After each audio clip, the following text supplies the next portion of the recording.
Hello, Timo. How you Hi, doing? hi. Fine, how are you?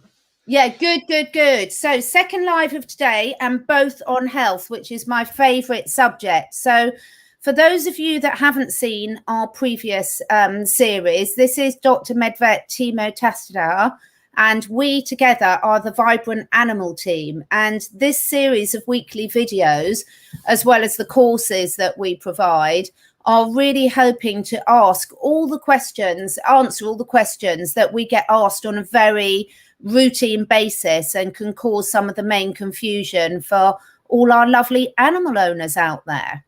So today, by very popular demand, we are going to be talking about how to support our pets' immune systems and the subject of vaccines, which is a really big one for most people and something that a lot of people, find conflicting advice about. So it's a really big subject, isn't it, Timo? And we want our pets' immune systems to be working well themselves, and we're going to come into that. But can you start off just by telling to us, what is the immune system? Because I think it can be a bit more complex than people think.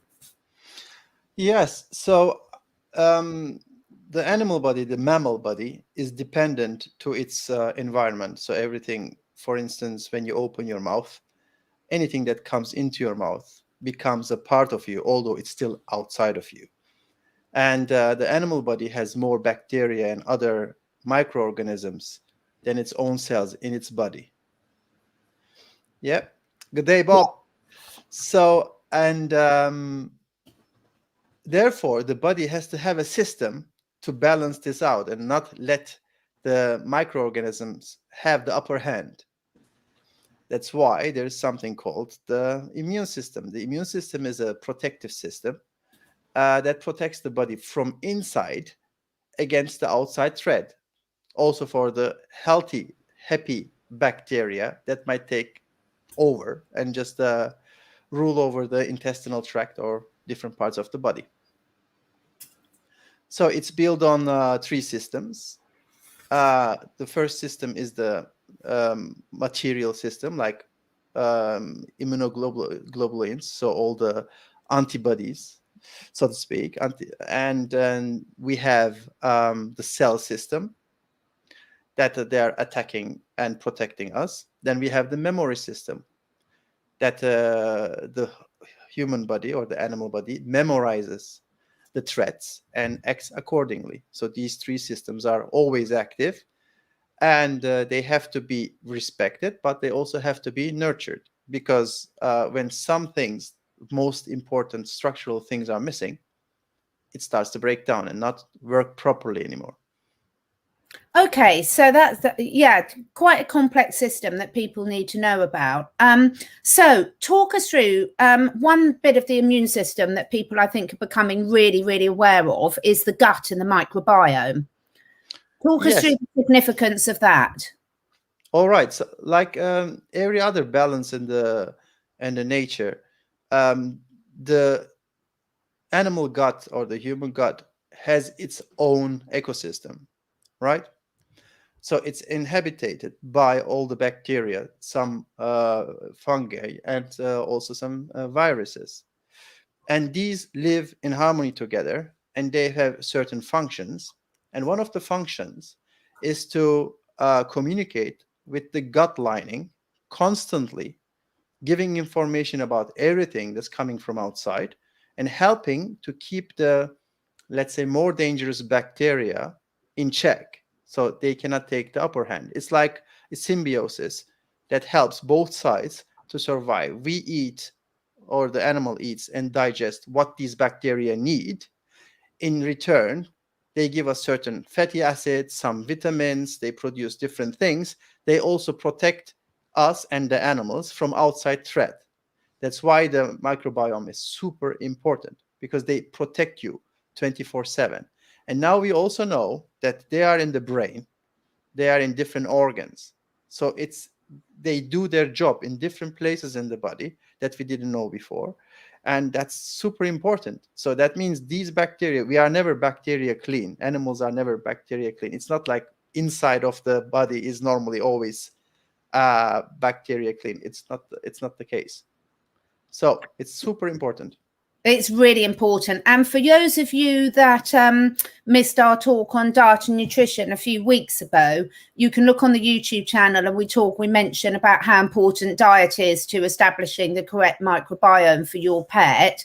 And we also cover quite a bit about it in our dog and cat nutrition courses, which we'll come on to later. But we will be covering this because the microbiome comes into basically every aspect of health, doesn't it? So the next one I wanted to ask about was the spleen, Timo, because that's really important, isn't it? That is correct. So it's a super important organ. It's a training system, or let's say it's a bank of any type of blood cell that helps to keep the body going, and also train and help the immune system to grow and strengthen it. And like most of the organs, though, spleen is also dependent on good nutrition, minerals, vitamins, and a clean environment, which we cannot give to the animals. So most of the animals have a spleen that doesn't work in full force, in full efficiency, right? Yeah, it's something we see a lot of, and actually I see a lot of problems in the spleen of horses, but that's for another day. So what about the bone marrow? All right. So bone marrow is the place that most of the cells are produced, the most important cells. So this is where everything is produced. That's why it's also very good food, because it's full of nutrients. It's like a factory. It's the cleanest, the most important factory in the body that produces everything that we need in a clean state. And yeah, that's the job of the bone marrow, to produce the cells that are going to fight and win the fights against the threat from outside.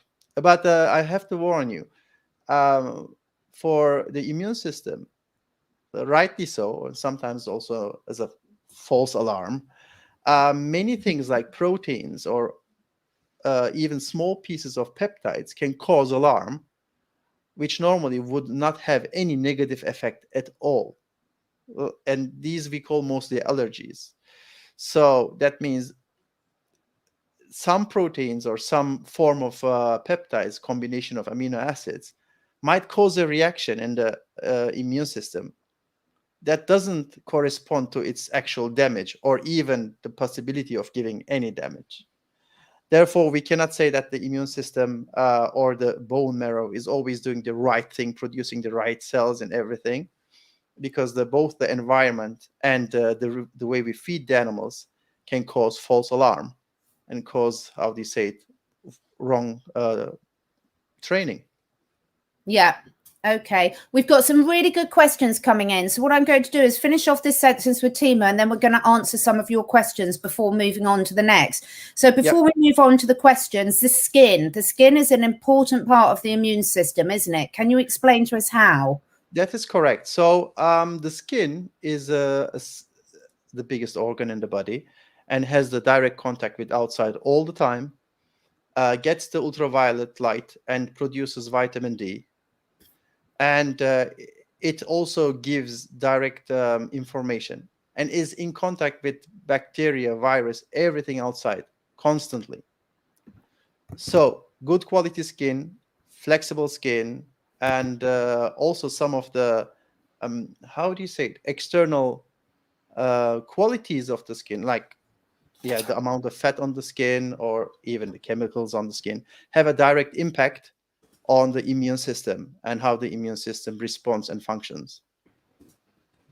Okay, brilliant. I'm just done a list for Mary. Mary has said that about natural health, she's doing great. And Mary, in the comments below, I have put a link for Timo's and I brilliant course, even though I do say so myself, on how to home prepare the best quality, best balanced raw food for your cats. So we've seen that the immune system, there's lots of different areas that we need to keep, our eye on and make sure we keep in balance. Before we go on to the next bit about the immune system, let's just answer a few of these questions. Right. So first of all, from Tammy, her dog has vestibular disease. What can she do? And yes, they are pushing the vaccines. We're going to come on to the vaccines in the second part of this talk. So yeah, that's a totally different depth. So to speak. Yeah. Vestibular disease, are you talking about the idiopathic one with the central ear or the middle ear? And if that's the case, no vaccination would not have much of an impact on it. Depends, though, how weak the immune system is, or how badly your dog has heavy metals in the body, or maybe oils. Um, I don't know. So, but you have to explain more why there is a vestibular disease and what type it is. So then we can answer that. Yeah, so we'll come back to you, Tammy. Put a bit more detail in terms of what type of vestibular disease your dog has, as you know, and then we can help give you some advice. Really good question here from Nettie. Nettie, we're going to come on to should you get your kitten vaccinated and puppies in a minute. So we will come back to that one. But I would like to answer Dagaz's question. Zeolite. Now, Timo and I have got some opinions on zeolite. Does it get rid of heavy metals from vaccines? Well, I am not sure about it, and I couldn't find anything concrete about it. I also researched it. And zeolite, I mean, there are so many different types of it, and they do so many different things molecular wise. It's really hard to say that. But I know that malic acid, the acid that happens also in the intestinal tract by the bacteria, by the way, can get rid of a lot of heavy metals very, very, very safely without, except a bit scratching as a side effect, but not a real side effect. And you can look into that. And there is a study about it, even comparing to the typical medical approach to it, let's say. So malic acid is your answer. I don't know how zeolite functions with that, but I'm not sure if I want to have something in the body that can produce very clean oxygen all the time. And because oxygen is the main source of oxidation, which we will come to. Yeah, I would just add to that as well, because we've got a couple of questions about the zeolite. I haven't used it personally myself, and there's a reason for that. I prefer to use something called humic and fulvic acid for that purpose. And I will come on to at the end a couple of really safe sources for that, because I can show you where you can get those. So it's a complicated one, but I wouldn't rely on it, because all the research I've seen is the zeolite is good at removing possibly things from the intestinal tract and the digestive tract, but not at a cellular level, which is what you're going to need. Yeah, Tammy's just coming back and saying that her dog is on nausea meds. And yes, it was the type of vestibular disease you were talking about. So I think what Tammy's asking for is not directly related to vaccine. Oh, it can be. Just what she can do about the vestibular disease. No, it can also be, because vestibular disease can happen from different different parts of the brain, and it's not just, it's idiopathic, so nobody knows why it is happening, but everything that has a negative impact on the brain that has something to do with the balance has an effect on the idiopathic vestibular disease. So I cannot say no, it's not connected. I cannot say 100% yes, it is connected, but I cannot say no, it's not connected. Yeah. So tell us if your dog is vaccinated, Tammy, and we'll come on to that. So just before we get on to the vaccine question, because I know that's what a lot of people are tuning in for, in terms of looking at mediators of the immune system and what can go wrong and how we can support it, where would you like to start with that question, Timo? All right. So first of all, many animals have an active immune system, especially if they have allergies and everything. They have too active of an immune system. So thinking that you take or give something to your dog to activate, to boost the immune system is not the right approach. You need balance in the immune system. So it should know what it can, and it should know also what is a threat and what is not a threat. Again, most of the allergies are happening from a reaction to a threat that is not there. It's just accepted as a threat, right? So, but some of the things that are in the vaccines can also cause that kind of effect. So let's go back from calcium to phosphorus to zinc to selenium. They all have major impact on how the immune system functions, how it works, and how calm it is and how balanced it is, because these are like signaling agents that give the body the signal to act or not act. also including the omega-3 and omega-6 fatty acids.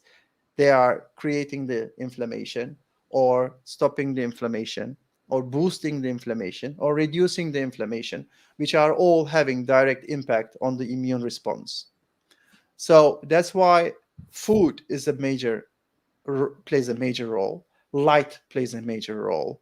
Happiness plays a major role. Skin and the skin cleaning agents and your typical environment, household cleaning agents play a major role. Nose play a major role, especially for dogs. Their nose has a direct impact on what's happening with them, and that can be also connected to the vestibular disease, by the way, because some dogs, when they smell some type of like lemon-based cleaning agents or essential oils, they get the idiopathic vestibular disease, and they start to roll the eyes, roll the head, fall down, cannot walk. And I had that. I know exactly how it feels. I know it. Yeah.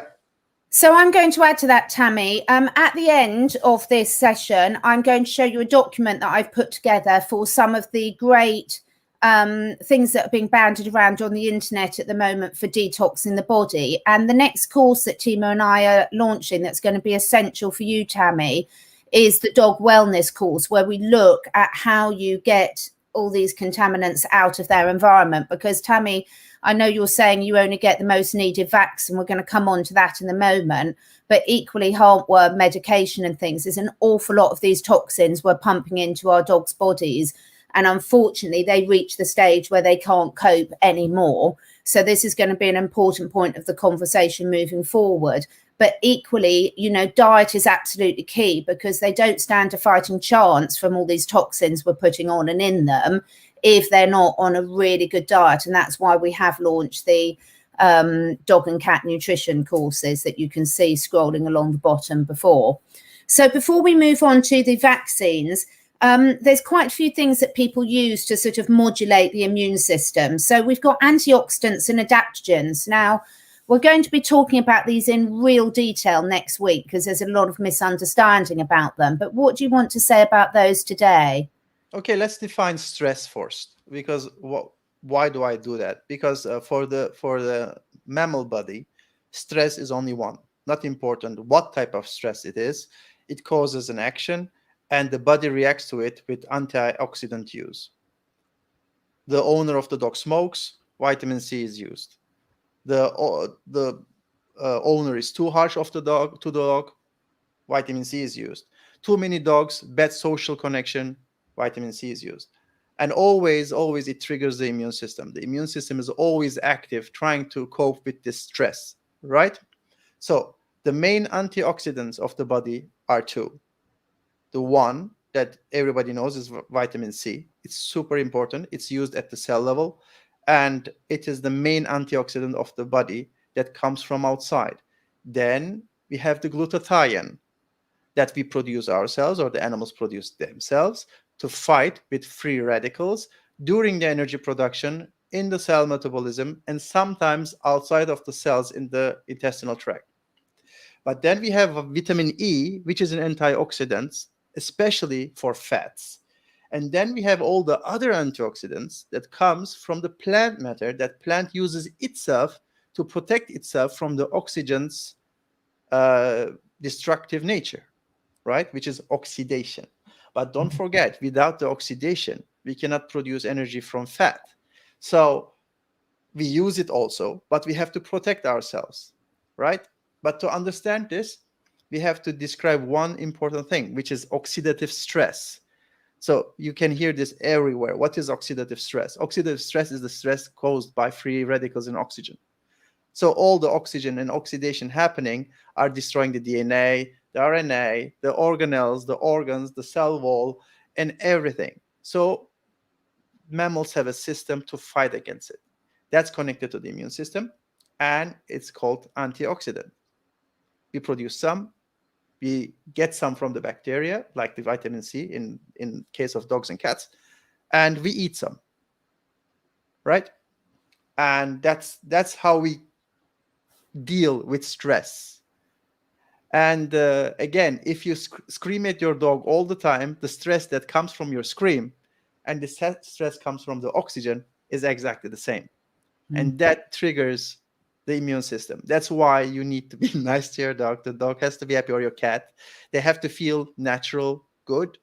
And then the immune response is going to be less accordingly. Yeah. Did it answer your question? I'm sorry. Yes. So, I mean, we're going into sort of antioxidants sort of next week, and we've also got omega-3 and 6 fatty acids, trace elements, selenium, all effects on the digestive tract. Now, most of this is covered in our dog and cat nutrition courses, isn't it? Yeah. But next week we will also talk about antioxidants and adaptogens, really far deeper level. Okay, great. So we're just about to move on to the vaccines, folks, and we've got some good questions there. But before, Sweet Face saying, I clean with vinegar and essential oils to clean. Any certain oils to stay clean from? Well, great. It's brilliant. Commercial cleaners are an absolute disaster with pets. I'm a big fan of steam cleaners, because steam cleaners you don't need to use any chemicals for, so they're very safe. Essential oils are very, very strong. So with cats, you need to be a lot more careful, and there are some that you do need to avoid. It's quite a complicated subject. So stick to the citrus oils and you won't go far wrong for your cleaning. Make sure they don't lick it, though. Because they won't lick it. They won't lick it. But it is very important that even when you're using natural cleaners like that, that your pets can get out of the room, because they will get the substance on their paws when they walk over it, because it never dries completely. And also the inhalation can be really strong. But that's really good that you're actually, sort of doing that.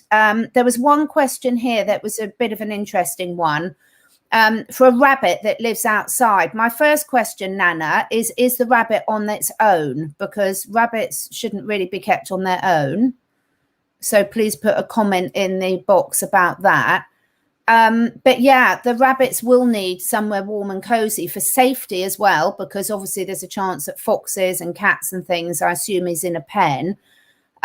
Personally, what I do is, depending what the situation is in your house, you can look at whether there's a safe way to bring him into your house. If it's in the garage, then having a lovely setup of a pen so that they're not kept in a hutch. And I'm a big fan. I don't know what you think of these, Timo, but if pets like that have to spend a lot of the day inside in the winter, of what they call the sad lights that give out the artificial sunlight as well, is quite important.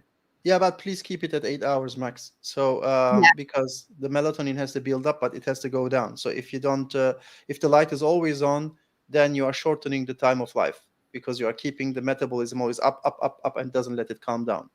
Yeah. So my main thing for Nana is on his own. I mean, rabbits should not be kept on their own. So I would seriously look at getting them a companion, because no rabbits really thrives on its own. He's going to be lonely. Also, look at what Timo's got behind him. It's making me hungry, your lovely beet leaf. So lots of good, fresh vegetables every single day for him. Obviously, clean water and a really nice, secure, warm place that he's happy to go into, because the British winters will not be suitable for him to be outside in for long periods at all. When they are outside, it's really important that they've got a good enclosure in terms of that he can get off the ground, because they mustn't be on the damp ground. So you want a good little nice nesting box. I mean, I don't ever keep rabbits or guinea pigs in hutches. I think that's very cruel. But with a very safe fox-proof, cat-proof run, and making sure they've got a really nice full of hay that he can really nest into and snuggle into to feel secure. So, and if you are going to get another one, which is brilliant, you will need to introduce them gradually. So I've got lots of tips for that, but not for this talk, because this is a vaccine and an immune talk. So let's talk about vaccines. So we had some lovely questions about new kittens, new puppies, in terms of doing it. So vaccines, first of all, there's a legal framework in vaccines that varies in different countries, isn't it, Timo? That's correct. The European Union has its own law, or even some countries have different laws according to their own epidemiology.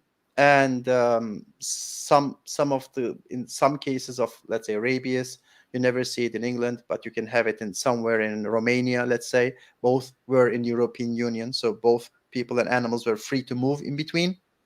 So that's why there is a risk and legal framework built onto it. But let's talk about vaccines, totally regardless of country, right? Yeah. So vaccines are medical agents to reduce the chance of a serious illness by giving a part or a weaker part or a weaker full of the agent, a virus, a bacteria, whatever. So this is the definition of vaccine. So vaccine is making you less sick with a weaker agent and then let you get immune to it, right? This is it. So nothing complicated about it. The only problem is vaccines have to be created, or let's say sometimes also cultivated somewhere. And this is mostly not the same tissue of the same animal. For instance, humans get a lot of vaccines that were cultivated on monkey tissues. And that creates its own risk, so to speak, because the tissue is foreign. And that's one of the reasons why we have some immune problems, autoimmune problems, reactions in the future. But yeah, this is the vaccine. The vaccine is there for us to get less sick at the beginning, get immune to it, and then don't get sick later when the real thing hits you. That's it. There's nothing special about it. So why it is a big deal then? Because again, the tissue might be different. Then it has to carry something, has to carry it, stabilize it, and sometimes also has to, let's say, modulate the immune reaction with some extras. And most of these things are not really, really safe. And some of them are really bad. Some of them are okay, but not so safe. And some of them are safe in healthy animals, but unsafe for non-healthy animals or animals on certain medication. Yes? So to answer your question, should I vaccinate my kitten? Is where do you live? What are the laws saying? And is your cat inside cat or is it indoor cat? Does it go outside? What are the risks outside? Does it have any contact with other cats? What are the other cats that it's in contact with? According to these risks, you decide which vaccination you want to take, because every vaccination is a risk and is a burden, long-term and short-term burden. So you are exchanging the risk only. Yeah, you are exchanging the risk of vaccine to the risk of getting the real illness. For instance, rabies. Okay, so it's super important. In some parts of the Europe, there is still a lot of rabid animals, wild animals.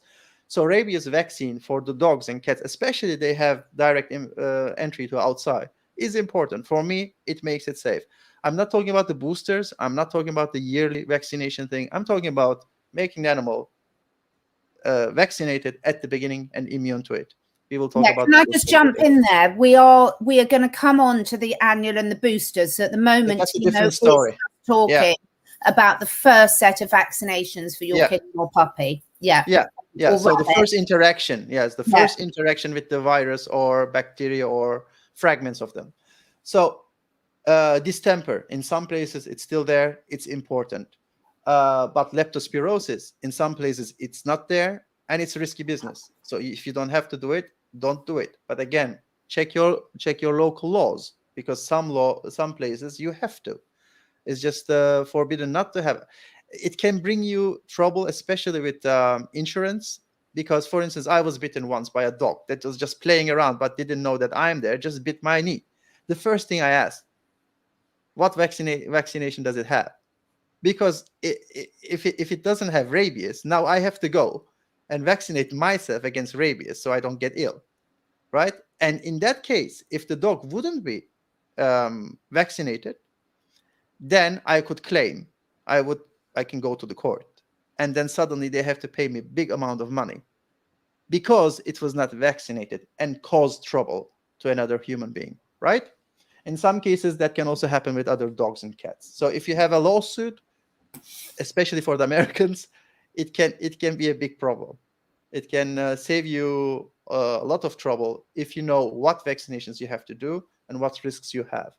But as a vet, I made many vaccinations, and most of the time I didn't know what I'm really doing, and most of the time I didn't know what my risks are, because we just don't care about it. We just want to be safe, you know.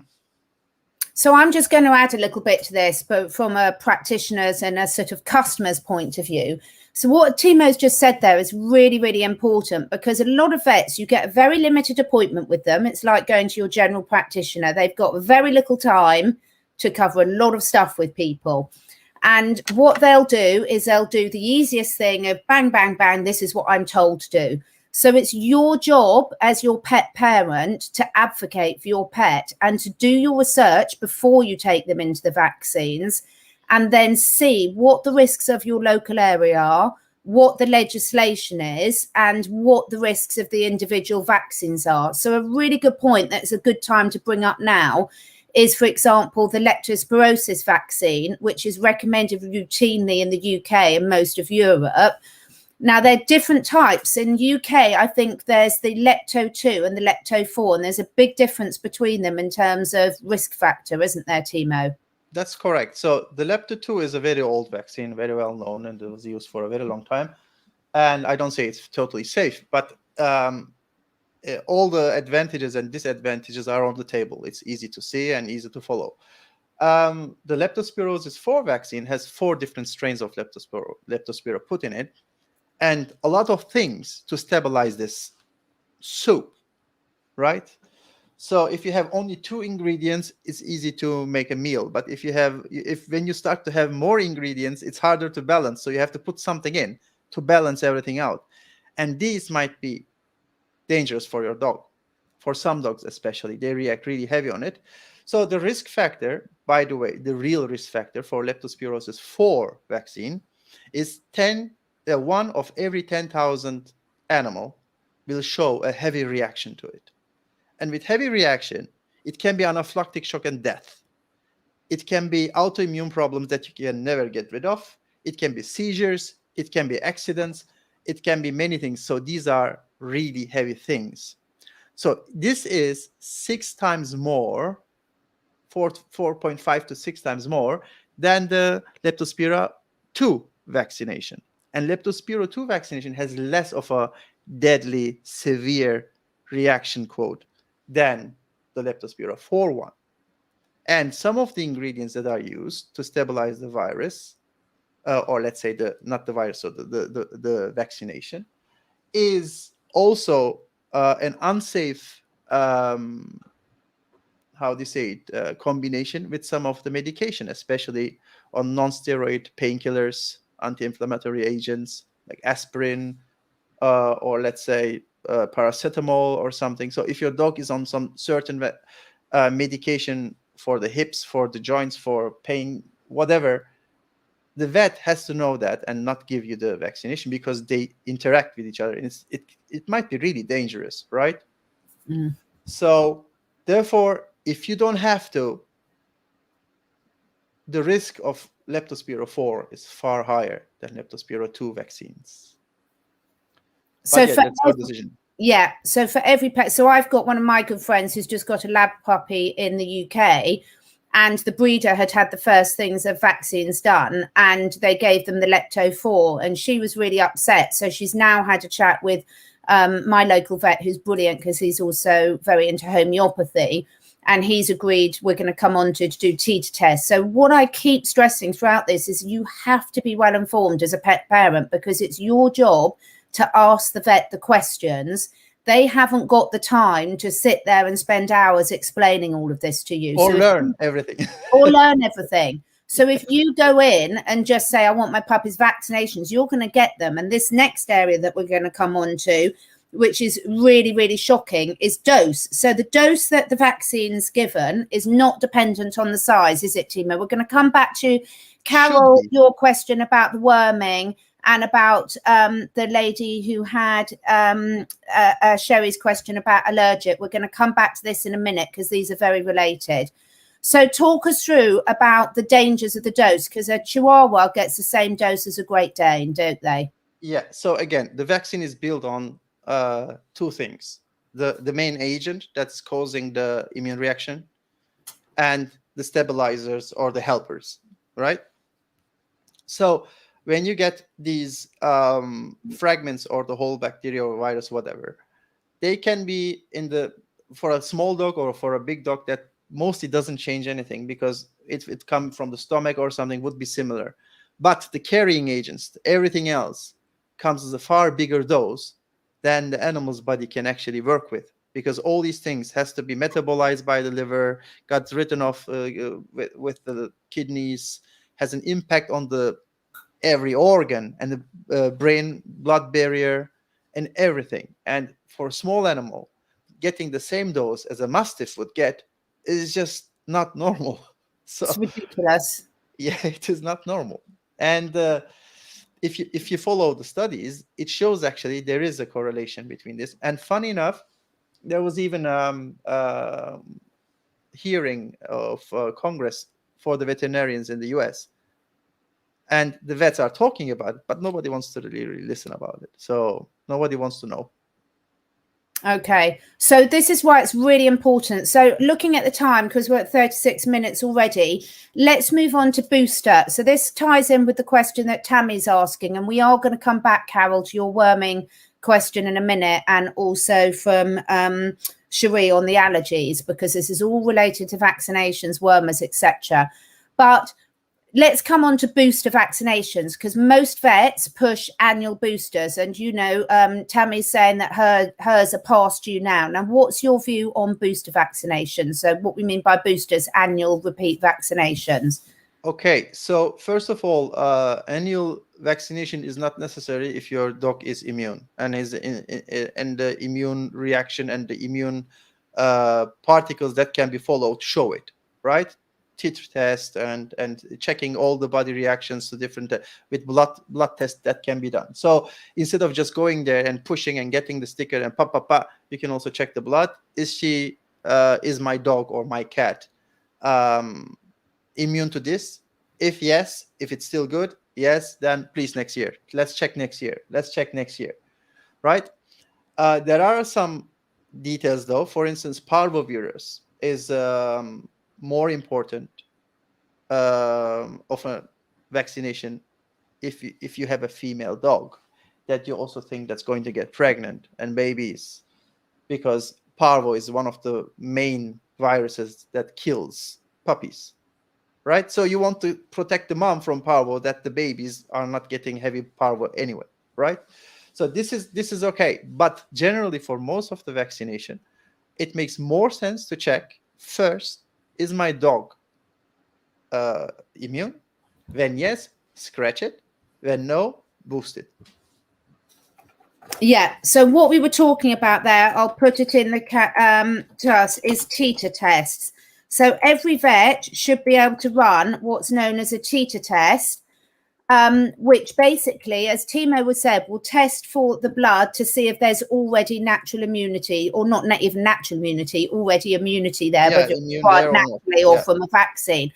Yep. So this again is where, as a pet parent, it's your job to advocate for them. So absolutely, Tammy, I would not be letting them give a booster for distemper and parvo today. I would ask them to do an antibody test, and yes, that will cost you money, but that's much safer than them bombarding your dog with loads of chemicals that could set off an awful autoimmune disease or lots of other problems in the future. So there's a cost to having an animal and being a responsible animal owner. And one of those is not just taking the easy option and saying, oh, give them the vaccines, because that might be cheaper, but to advocate for them and say, no, I'm not going to pump these unnecessary. Our animals are surrounded by enough contamination from the food, from the air, from the water, from the stresses living with us humans. So it's really, really important. And vets might not want this. So you sometimes have to put it in. But they will do it. They will do it for you. And if they won't, then find a different vet, because any vet that's got the animal's best interest at heart will be happy to do that as a service for you. And it's good. Yeah. So booster vaccinations, what we're saying is do not routinely have your animals boosted.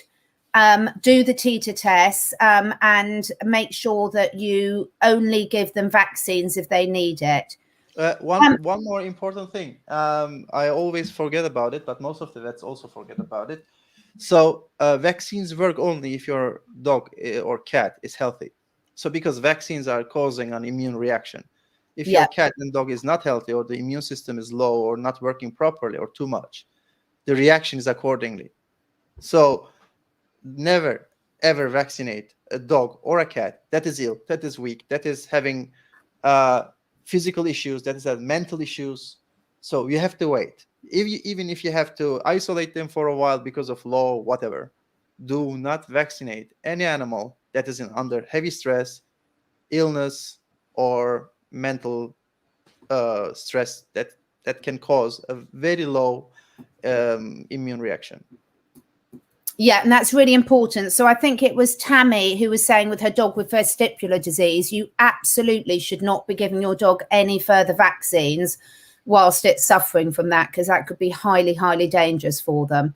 I really like this question from my friend Bob in Australia. Is there such a thing as an essential vaccine? Bob, no. But the short and real answer is no. But in some cases, depends on your surrounding and where you are, what you do. If you have a lot of bats, a lot of small animals that your cat or dog can bite or get bitten of, then of course rabies makes sense. That might be essential for you. But generally speaking, like essential oils, omega-3, we don't need this, vaccines, and dogs and cats don't need it either. So no. Yeah. So, sometimes we're forced into situations, but you should avoid, giving your dogs any extra, and cats and rabbits and everything, for any extra chemicals that they don't need. And it's as a pet parent, it's one of the most important, nutrition and this are two of the most important decisions you're going to make for them. So please take the time to do your research, because otherwise you could have a lifetime of a sick and unhappy and stressed animal. Can I add something before we move on? Because this is for Bob. It's important. So, especially with rabies, there were 6 dogs that shown they were immune to rabies without getting any vaccine. And humans are normally not known to get immune to rabies. That means if they catch it, they die.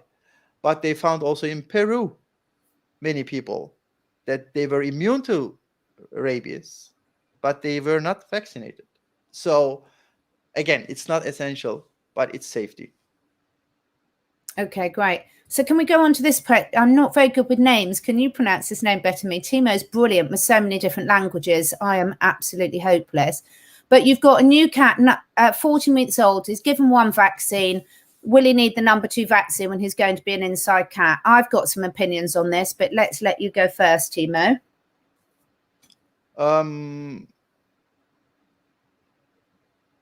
No.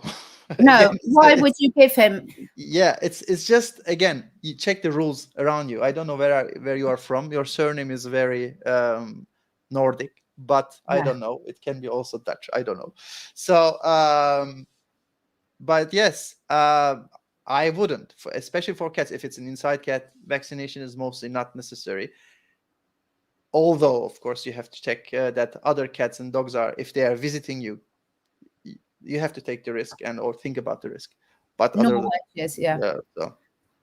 Can I also just say that anyone who's got inside cats, now this is a whole different debate, and this isn't coming from a judgment point, but you need to understand that if you are keeping a cat inside, that is a very unnatural life for a cat. Now, I understand that for safety, there's certain times when you have to do that, but we do need to understand it comes as a cost. And therefore, you will need to be exceptionally careful at stress management, environment enhancement, diet, etc. Because any animal that's kept inside the whole time is a very unnatural existence, and that is stressful in itself. So I just wanted to say that it's not a judgment at all, because a lot of people do it, but we've got to realize that it comes at a cost, and therefore you have to work harder to make that up to the animal. So we've had a few questions, Timo, about allergies. So I'm going to scroll back to this question because it was one earlier. Right, this is very, very topical with the vaccines as well. So dogs that are allergic to their own skin, dust mites, every tree, even grass, born with hotspots. So what have you got to say about this? We could talk a long while on this one. Well, the mom's immune system dictates what the puppies get. So especially in the first several weeks, up to 8 weeks, the mom's immune system is a puppy's immune system. It's exactly the same. So there are ways to go around it, but I think, Sherry, you should talk to Catherine in detail about it. This is not what we can just answer like that. But a lot of allergies come from overexposure of certain substances. It can be natural substances. It can be also cleaning agents, heavy metals. Denatured natural things. So yes. So yeah, it's such a complex issue, and that is a very serious problem, because by the time your dogs are displaying that, it's showing that their bodies are completely out of balance. So I would really encourage you, Sherry, to go onto my catherineedwardsacademy.com website, which you'll see the link scrolling below, and book a 1-hour wellness Zoom consult, because we need to address this urgently, because it can lead on to other even more serious things. Yeah. Worming, not really the topic for today, but it's a quick one because it links in. Bravecto and Millibax. Bravecto, hideous stuff. Hate it. Highly toxic. I would never touch it with a barge pole. There's loads of natural wormers out there. Again, Carol, it depends where you're based. So Google or DuckDuckGo natural wormers. In the UK and in Europe, we have something called Vermex, which is exceptionally good. I've been using it for years. There's lots of homeopathic solutions for it. But there are also natural ones, like totally natural ones, like papaya seeds. In some cases, be careful pumpkin with seeds, oregano, and there are many chances. You have to educate yourself about it, or let us talk about it once. We can move to it and talk about it too, but not for today. I want to answer one question from before, and that was about heartworms.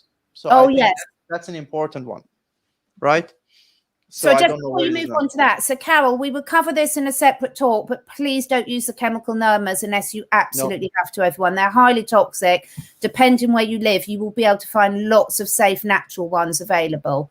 So heartworms, there was a question about heartworms. Let me try and find it. But you carry on. Yeah, so heartworms. So this is an interesting topic because, of course, for the US, I think it's the Midwest or somewhere around, I don't remember. But they have a huge problem with heartworms in certain times, right? So almost every dog in the region has heartworms. So it's not like, and the wolves have also heartworms. So it doesn't mean that your dog is sick if it has heartworms. But once the immune system is extremely weakened, then the heartworms can take over, and cause serious problem. But just because of that, you cannot feed the body with something that even reduces the quality of the immune system totally. So that means you give a medicine that should fight against something, but it destroys it destroys the natural immune system or the immune reaction to it. By that, on long term, it opens up the body for more heartworms. Yeah. So either you are totally, it's a vicious circle. So either you are constantly using the heartworm agent to just keep the heartworms away, or you don't use it, your dog has heartworms, very little, and can live with it without any side effects, but with a strong immune system. So this is important for you to know. It's really important. Now, there's a brilliant other natural vet called Vital Animal, is his website, vitalanimal.com. He has got a brilliant free course, I think, on heartworms, but I agree with everything Timo said. And just a bit of practical examples. I got one of my ponies is wild off the New Forest, and I've had him for 20 years now. So when I didn't know better, when I first got him and I was at someone else's yard, they wanted me to use chemical wormers. And every time I wormed him, he always had a high worm count, testing the worm counts. As soon as I switched up, because what happens is the chemical wormers kill off all the microbiome, really affect your own immune system. So once you've used them, you've completely opened the body up to reinfection. As soon as I went to the natural wormers, he's been stable and absolutely brilliant, because you don't get resistance to the natural wormers because there's continual variation, and two, you're not wiping out the microbiome when you do it. So we will come on to this and more in the show, because it's a very important, but the main message we want to get across today is stop pumping your animals full of unnecessary vaccinations. And absolutely, Alyssa, holistic vets are brilliant. There's some brilliant holistic vets, and please support them, because they really, really do it. It's hard to do it. Huh? So for typical holistic vets, I'm not the practicing vet anymore. But for the typical practitioner, it's super hard to be one, because it's just you have so much pressure coming from outside, and the industry is on your shoulders all the time. And if you want to survive, you have to inject. If you don't inject, you don't make no money. You have to sell shitty food. Sorry for my French. And you have to inject all the stuff, because that's your bread and butter. So we're nearly at the end of our time. I think I wanted to just say and get Timo's opinion. So we've talked about really doing your research. There's a brilliant book by Catherine O'Driscoll, who I will put a lot of these resources are on people that book wellness consults with me, but I'm moving away from the wellness consults, and Timo and I are putting them into courses. So short courses that all this will be at your fingertips, with some amazing resources that we've got over the years. But there's fantastic stuff out there. So do your research. We can't be lazy as pet owners. We have to do our research. So don't pump any drug into your animal if you wouldn't have it yourself, is my view. You know, if you're not gonna, you need to really advocate for them and ask the questions. And if you need to book a phone consult with your vet first before taking them in to ask all these questions, so that you can have time to think about the answers, do that. Don't be rushed into a decision with them. Check your legislations. 9 times out of 10, booster vaccinations are not necessary, and everyone should be able to get a blood test done to see whether their animals still have immunity and if it's necessary. And let me give one example about it, because this is important, I guess.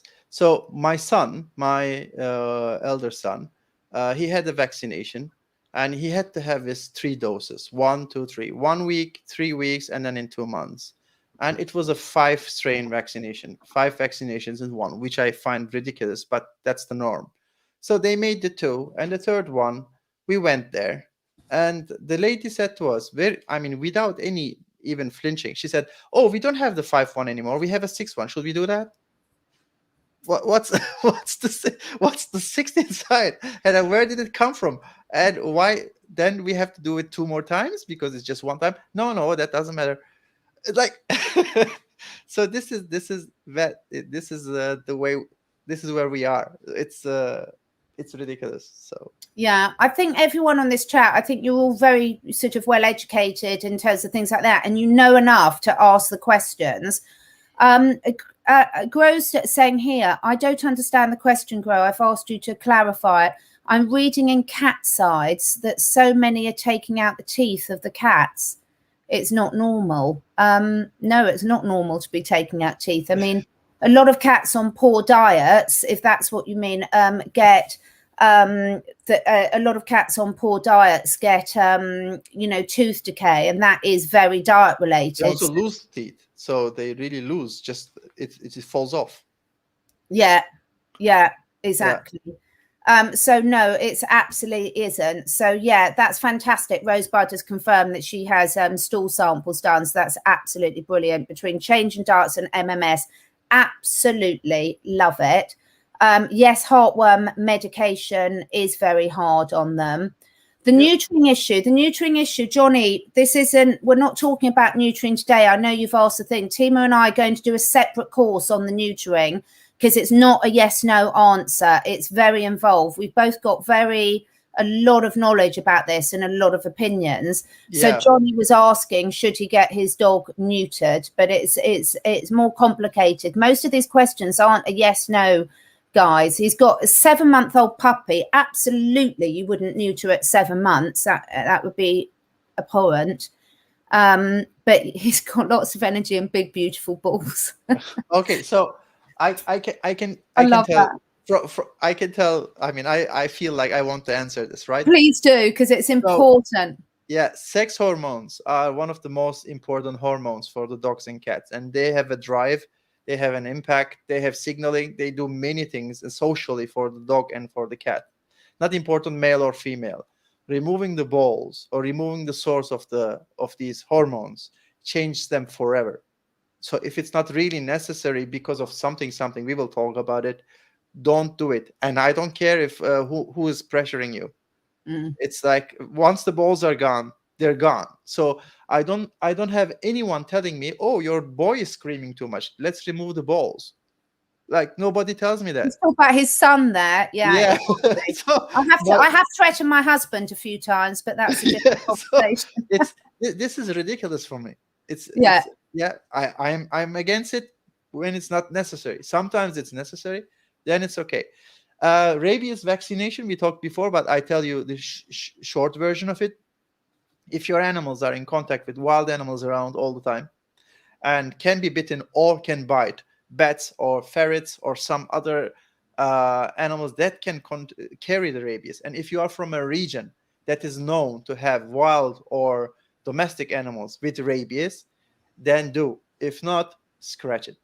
But you might have to. I don't know where you are from and what the legislation there is, but normally this is, yeah. And by the way, if you have any feeling like your dog had some wounds and stuff and got in contact, you still can vaccinate it. Yeah. And it still will work. So, but you have to be very quick with it, but it will work. So the first 3-4 days you can still do it. Yeah. So this is the message as well, is like, we've been brought into this society where we do everything as a preventative, but that's not always in our best interest at all. So, it's not too late when you do that, and if you're observant. Lee, raw food diet, is dogs for good for them? Absolutely. If you look back on our videos, we've talked about this a lot. And if you look at what's scrolling on the bottom of the screen and go to my CatherineEdwardsAcademy.com, you will find a whole range of courses that Timo and I, and one of them on there is on home prepared, raw and cooked dog food, how to do everything you need to know in there. Another one on cat food. They're really, really good courses. We've had brilliant feedback from them. So please do and check those out. Thank you so much for everyone today. It's such an important subject. So Timo, thank you so much for all your knowledge and sharing it from a vet. My pleasure. By the way, before we close, I want to tell that your British accent for Andreas Kalka is quite interesting. Is it awful? How should I be saying it? It's not awful. It's just very British because his name is Andreas Kalka. So the last two ER are just rounded to an A, Kalka. So. Oh, okay. Oh, thank goodness you told me that. I am the world's worst person. As you know, I mean, I still can't pronounce your name properly. I'm so it's all good. Foreign names. It's actually embarrassing. And do you know what's really funny is he didn't even tell me. He's so polite. He never. Yeah, it's normal. All the Americans and the Brits, they cannot say Andreas. We can't say it, can we? Yeah. Oh, it's going to be amazing. So lots of more information. Feel free to watch this back, particularly those of you that missed the beginning. We talked a lot about the rabies vaccine. We talked a lot about young animals and boosters. We will be covering next week in our chat more about antioxidants and adaptogens, because a lot of people pump a lot of things into them, and that's important to know. And I think probably, Timo, after that, perhaps we should do the neutering one if you're happy to. Yeah, all good. Let's do that. Yeah. Please do give us comments. You can email me and I'll pass them on to Timo. Let us know what you want us to talk about next. And we really important, that you do your research. At what point would they tell us the vax is necessary with the blood test? How can we know the correct levels? Any positive on the titer test, any sign of immunity is no need to vax. I would agree. So yeah, you don't let them fool you and say that you need a really high level, because that's showing an active immune response. You don't. If it shows any immunity at all, you do not need to vax that year. what you can do is, yeah, if there is any immunity, let's see in 6 months. So you can check in 6 months again. If it's no, but normally it's not the case. And normally it's very interesting because animals that were vaccinated before and didn't get the booster and show very low levels of immunity still get their own immunity boosted by themselves internally after they get in contact again with the antigen. So I don't vaccinate any of mine now. I mean, my rescue ones have been vaccinated to death before they come over to the UK. And I have been working as a natural health practitioner for over 15 years with animals. And in the whole time that I've been working with clients who've had the titer test, I have only ever once in 15 years come across a dog that failed the titer test, and that was a young Shih Tzu puppy. It was actually only last year, actually, with a lovely owner. But this puppy was very ill when they got it, and it came from an awful puppy farm where they'd just been breeding them for money, and the mother was in poor health and the puppy was in terrible health. And in all the years I've been doing it, that's the only dog ever that hasn't shown a positive titer test for anything they've tested. Yeah, and I have another question for Tammy. Tammy, when was the last time you did all your boosters to yourself? So when did you get your all booster vaccinations yourself? You cannot remember possibly because there is no booster for human immune system. So yeah. And last thing, don't make excuses, Leah. If doggy daycare won't accept a dog in unvaccinated, find a better doggy daycare, because they're just doing what us humans have done all the way along. I have been through this with humans, my children, and with animals. I've had rescue animals from charities that insist, and I've always managed to get them to change their mind when I've put the work in, when I've shown them the titer test results and everything, when I've shown them the worm counts from using the natural workers. So I think you can put some work into that and change their mind. And if you can't change their mind, I would find a different daycare, because that's not a reason for doing something potentially very harmful to your dog. That's correct. With one exception, though, I want to say something there. In some countries, again, it can be a case of insurance. So check that, and but normally it shouldn't be a problem.